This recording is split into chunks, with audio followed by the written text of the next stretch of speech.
যেন যারা মুমিন ও সৎকর্মশীল তাদের যথার্থ পাওনা প্রদান করতে পারেন।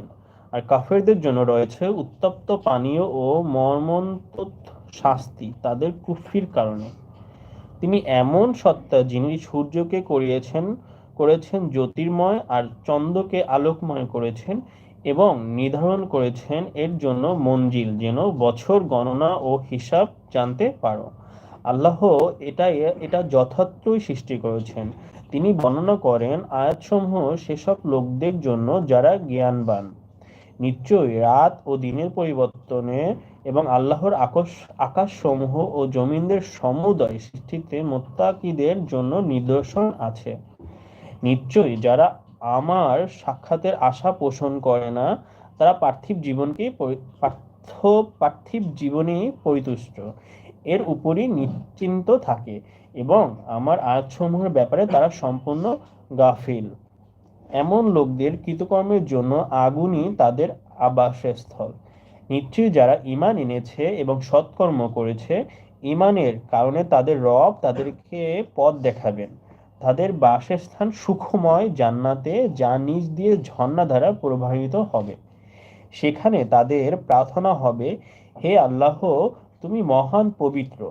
সেখানে তোমাদের অভিবাদন হবে সালাম। তাদের ধ্বনি হবে, সকল প্রশংসা বিশ্ব রব আল্লাহর। আল্লাহ মানুষের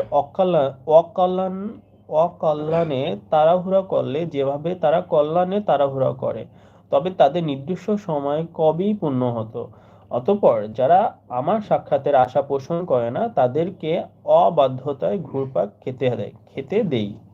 আর যখন মানুষকে বিপদ স্পর্শ করে তখন সে আমাকে ডাকে, শুয়ে বা বসে বা দাঁড়িয়ে। দেখছো? হ্যাঁ? আর যখন মানুষ বিপদ স্পর্শ করে তখন সে আমাকে ডাকে, শুয়ে বসে বা দাঁড়িয়ে। অতঃপর তার বিপদ দূর করে দিলে এভাবে চলে যেন বিপদ সে আমাকে কখনোই ডাকেনি। হ্যাঁ, এভাবে চলে যেন বিপদে সে আমাকে কখনোই ডাকেনি। সীমা লঙ্ঘনকারীদের কাছে নিজেদের কর্ম এভাবেই শোভন করা হয়। ইতিপূর্বে আমি কত জনগোষ্ঠীকে ধ্বংস করেছি। তাদের কাছে স্পষ্ট আয়াতসমূহ রাসূল এসেছেন, কিন্তু তারা বিশ্বাস করেনি। আর এভাবেই আমি অপরাধীদেরকে তাদের প্রতিফল প্রদান করে থাকি। পরে তোমাদেরকে আমার প্রতিনিধি করেছি দুনিয়াতে তাদের স্থলে, তোমরা কিরূপ করো তা অবলোকন করতে। আর যখন তাদের নিকট আমার সুস্পষ্ট আয়াত পঠিত হয়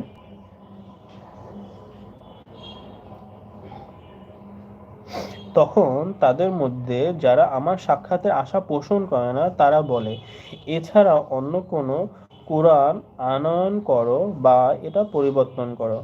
আপনি বলুন, নিজেকে এটা পরিবর্তন করা আমার কাজ নয়, আমি তো কেবল ওহীর অনুসরণ করি।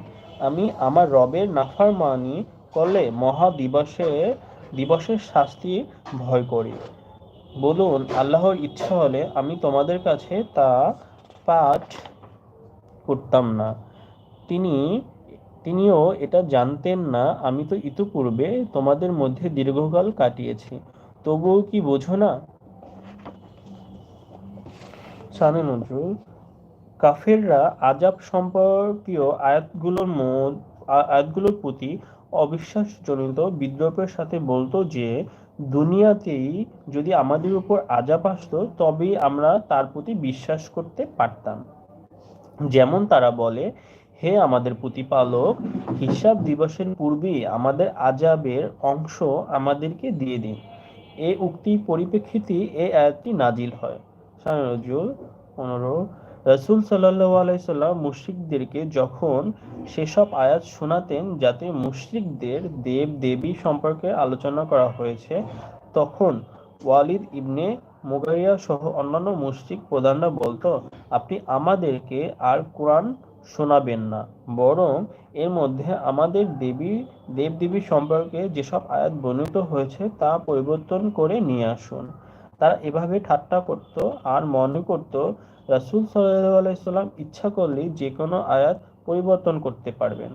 তাদের এসব উক্তি ও ধারণা